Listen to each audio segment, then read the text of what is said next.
among those people who worked in the World Trade try and stem each attack and each collapse, and more of them were trapped each subsequent time. Joining us here now on set on Fox 11 News is SaLee Amina Mohammed, Ambassador of Goodwill for Islamic Cultures. We have had our reporter, Christina Gonzalez, out at the Islamic Center. People there calling for compassion, for understanding, for support at this point in time. Tell me why you're joining us here on set. Well, absolutely. It's very necessary to have compassion and understanding. That's actually the crux of the Islamic religion. Islam stands for exactly that. It's actually, the word means peace. And what has happened today has positively nothing to do with Islam as a religion.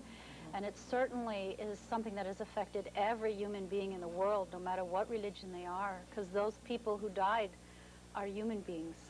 How badly is the Islamic faith and the Islamic faithful hurt by people who twist the faith to their own political needs? I believe it is literally our greatest problem. The Islamic religion is so utterly similar to the Christian religion in almost every point. And Judaism, not that different. And Judaism, exactly. Prophet Moses is spoken of even more so than anyone else in our Quran, 142 times. Jesus is spoken of even more so in our Quran than in the Bible, as is his mother Mary. And many Christians and Jews don't realize that we acknowledge them as sister religions. We certainly are not anti-Jew or anti-Christian. We're not anti-religion. And I don't know one Muslim in the world who is literally anti-American. In fact, democracy and freedom, civil rights, human rights are things we hold very precious, and America is the leader in that. What do we need, what do people of other faiths and people who don't know much about religion in general and Islam in particular need to, what's the most important thing they need to take away from all this? What do they need to know tonight that's most important to you? That individual acts are committed by individual human beings or specific organizations, that 1 out of every 4.5 people on the entire planet is a Muslim, and I would dare say the vast majority of them are not applauding these kind of actions. Too many innocent people suffered, and we obviously need to communicate far better and far more, because actions like this only happen at times that people are so desperate and so utterly unaware of human values, and they have taken their own personal campaigns far outside of the scope of what's genuinely right by anyone's understanding of justice and fairness. I imagine this has been a constant battle for people like yourself who are working for peace to get this message out over the years with the perceptions that are out there in this country. It's got to be a constant battle for you. Most adamantly, I've vehemently promoted the concept of unity, of promoting common goals and purposes, which all religions have. But unfortunately, there's so much misunderstanding. And misunderstanding is even worse than not understanding, because both sides think they understand, but they don't. And that causes such a difficulty in communicating, because there are barriers that have been caused by lies. There's a lot of false information out there, and the Islamic religion is a big target of fictitious information. What are the most dangerous misconceptions about Islam, and why are they wrong? Well, the word Islamic jihad, for example, it does not mean go out and bomb buildings and declare wars on people who are basically friendly, basically good human beings. The Islamic jihad, the actual word, it comes out of the Quran. It talks about the predicament that goes on in every human being. Our Quran says the greatest jihad is within you. It's fighting those own personal desires and aggressions, those personal selfishness and egocentric ideas, and sublimating yourself and your personal wishes to what's right and the will of God. It's the same God for all people. So when people hear about holy war or Islamic jihad, it's just been really trashed around by the media, and unfortunately, I think there are some vested interest groups that have used it for their own personal political benefit.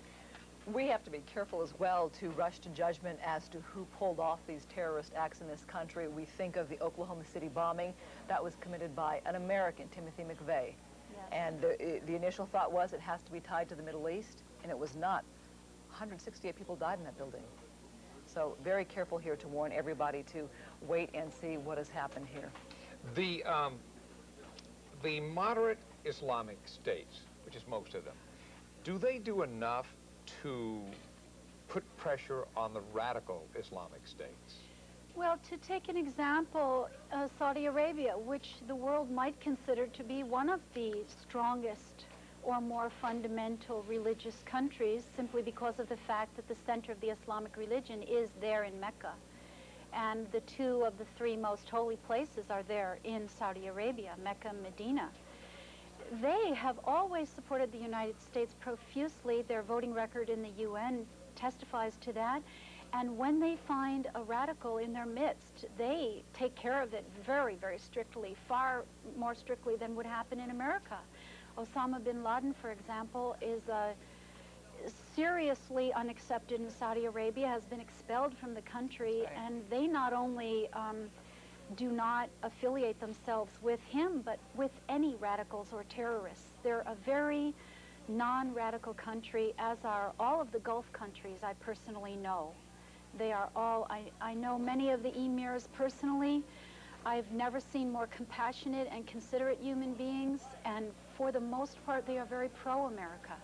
Well, Islam is, as you point out, is one of the biggest world religions, and it's growing tremendously in this country.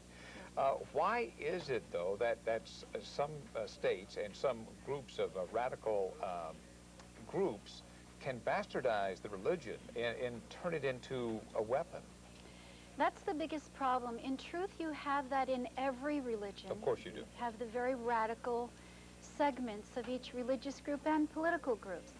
In Islam, it's somewhat unique in that our stronghold to Islam and its stronghold on us has to do with absolute conviction. Absolute conviction. It's total giving up to the will of God. The unfortunate reality is that some people aren't completely sure in their hearts and minds what is the will of God. So it's easy for an impersonator to come along and say, I'm in charge, I know better than you, follow my lead, I know what's the will of God, just follow in this direction. And like sheep, they tend to follow. Let me give you an example. One of the accusations for a long time, and especially recently, that Israel makes is that the Palestinian leadership poisons the minds of young Palestinians and gives them a form of Islam that makes all Israelis and many other countries like the United States into pure demons. Is that true, and how can it be stopped if it's true? I think, for one, it depends on who we're deciphering the Palestinian leadership to be. I personally know Yasser Arafat. He does not feel that way. Most of the Palestinian leadership that I'm familiar with does not feel that way. However, I think that there are many, many, many segments, especially in Palestine, because so many people have suffered there, that may have a strong viewpoint against America, probably because of the media. Now, the polls that I read show that there is great sympathy for the Palestinian cause and growing in this country. That obviously there is sympathy for Israel, but there's also sympathy in this country for Palestinians among non-Muslim people. Doesn't their cause get set back tremendously by something like what happened today? I think there's two ways of looking at this. Very much what you're saying is true, because people are going to retaliate of all those terrible people who bombed the World Trade Center, and they're going to blame it on all Muslims in general. But however, there's another side of the coin that maybe people might open their eyes to from this. It's a horrendous act no matter who did it and no matter where it's done. It is a horrendous act to kill tens of thousands and what may become hundreds of thousands of innocent human beings. However, for the first time ever in history, the United States is experiencing the same exact terrible pain that victims of war experience everywhere in the world. And maybe human beings now can have more compassion, more insight, more identity with what Palestinians have gone through, Iraqis, Iranians, and anyone, Bosnians, people from Kosovo and Albania. What is the Muslim population here in Los Angeles, and what would you say would be the greatest concern or fears of the people here in our city? The people certainly have, I think in general, nothing to fear from Muslims. Individuals need to be judged on their own particular personality traits. You're going to have aggressive individuals or people who will use a particular incident for their own self-aggrandizement or to promote their own causes. You'll have that with any community. I meant more the Muslim people here in our city. They're concerned about how they might be treated. They're our most adamantly concerned. A member from one of the Arab embassies actually moved myself and my youngest child out of our home and put us in a secure location. For the first time, I'm not wearing a hijab. There are many women who have put aside the hijab to not be specifically targeted or identified, and our religion somewhat allows that, in that it does say that our religion was never meant to be a burden to us. And now it's a potential burden. It's a potential liability to be starkly identified as a Muslim. We thank you for coming on and Thank for your you. call Thank for you very much Thanks, for your time. Christine. You betcha.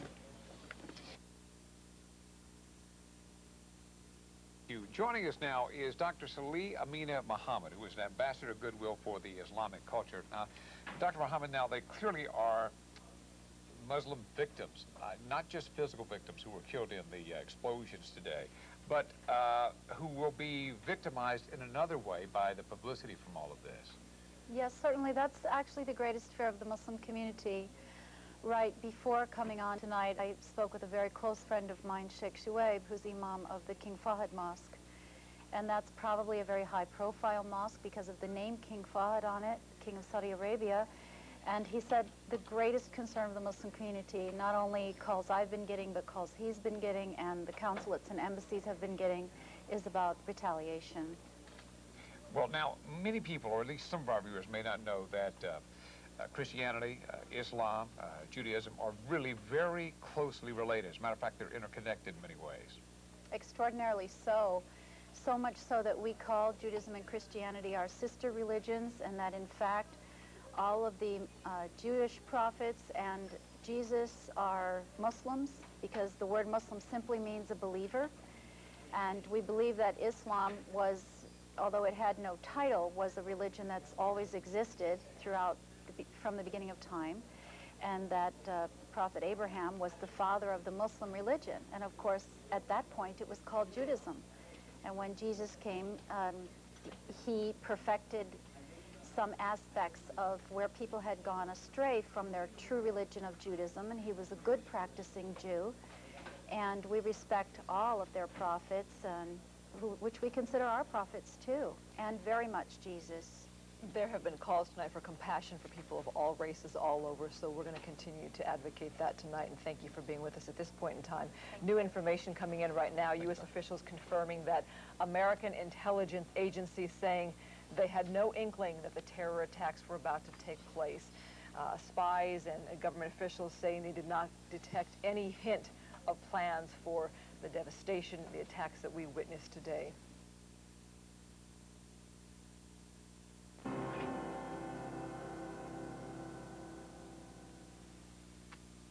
We are joined now once again, and we have been off and on through the evening, by Dr. SaLee Amina Muhammad, who is an ambassador for goodwill for Islamic culture.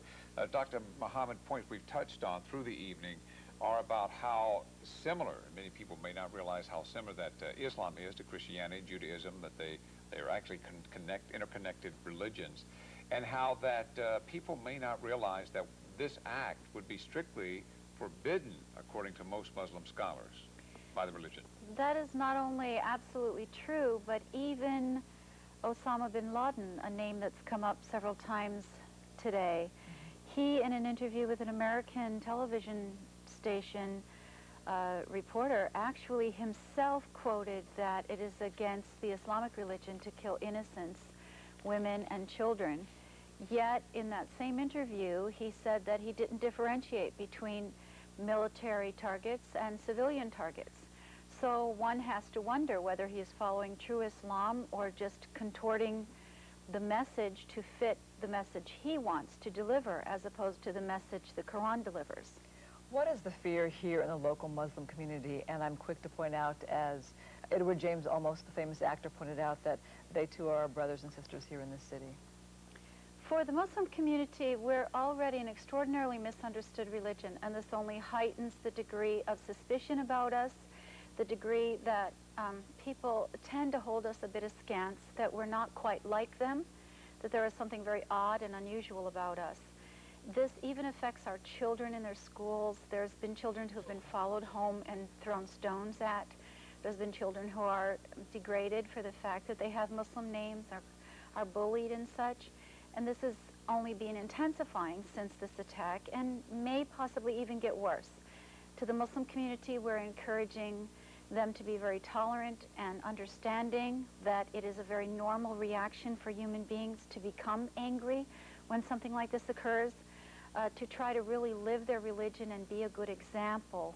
If they do come under criticism or attack, the Prophet Muhammad did explain how to deal with those such things, to simply tell the person, you believe differently than I do, you'll maybe never believe the way I do, and I'll maybe never believe the way you do. You go your way, and I'll go my way, and peace be with you. Those were very good words of advice from the Prophet Muhammad. Well, I assume it is an individual may be able to interpret the Quran in many different ways. Of course, the Bible is interpreted by different people in many different ways as well. Well, one of the greatest differences between the Bibles and the several versions of the Bible and the Quran is that we're not allowed as Muslims, we're not allowed to change anything whatsoever in the Quran. So it is exactly the way that it was transmitted to Prophet Muhammad 1400 plus years ago. We do, however, when we change it into English translation or any other translation, it's going to be subject to interpretation. The Muslim extremists have gotten so much press for the sheer nature of their acts. How do you locally distance yourself from that and change the image locally? It's actually an extraordinary difficulty because what people perceive to be the nature of Muslims is taken mainly from their concept of what one might call fundamentalists or reactionaries or radicals. And there are such persons in Islam as well as any other religion, but the very vast majority of Muslims are completely of a different nature. And it's difficult for us that the media seems to concentrate their majority of attention on those very few who are very aggressive and have a bone to pick, so to speak, with any particular populace or just anybody in general. Okay. Well, we appreciate your perspective and understand your plight. Thank you for coming in Thank you tonight. very much. Thanks, Thank Dr. you. Muhammad.